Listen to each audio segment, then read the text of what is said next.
வேலூர் தலைமை அரசு மருத்துவமனையில் கழிவுகள் முறையாக அப்புறப்படுத்தப்படுவதில்லை என குற்றச்சாட்டு எழுந்துள்ளது.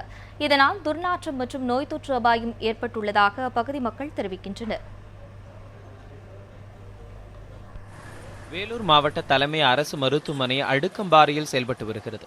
இந்த மருத்துவமனையில் அரசு மருத்துவக் கல்லூரி, செவிலியர் கல்லூரி என அனைத்தும் ஒரே வளாகத்தில் செயல்பட்டு வருகிறது. மருத்துவமனையின் கழிவுகள் முறையாக அப்புறப்படுத்தப்படாமல் மருத்துவமனை சுற்றுச்சுவர் அருகே கொட்டப்படுகிறது.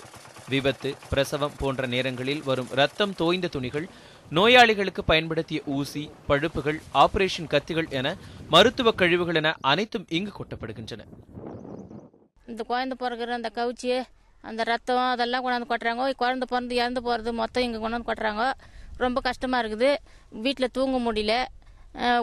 உள்ள புகை எந்நேரம் வந்து தூக்கமே கிடையாது. கொசுனாலே தொல்லை, ஈ தொல்லை. சாப்பாடு போட்டு வந்து வெளியே சாப்பிட்டோம்னா மொத்தம் ஈ தான் முழுன்னு முக்கியது. ஒரு நோய்கள்லாம் பரவுது. மருத்துவ கழிவுகளை கையாளும் துப்புரவு ஊழியர்களுக்கு முறையான பாதுகாப்பு உபகரணங்கள் வழங்கப்படுவதில்லை என்றும், கையுறை, முகமூடி என எதுவும் இல்லாமலேயே ஊழியர்கள் கழிவுகளை கொட்டிச் செல்வதாகவும் கூறப்படுகிறது. அது எரிக்கிறதுனால வந்து எங்களுக்கு நிறைய சைடு எஃபெக்ட்ஸ்லாம் வருது. வீட்டு ஃபுல்லாக வந்து அப்படியே புகை பரவிடுது.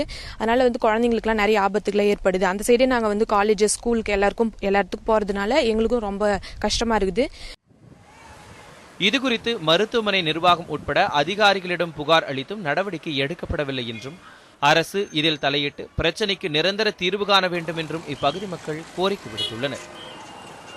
John Britto, news 7 Tamil, Vellore.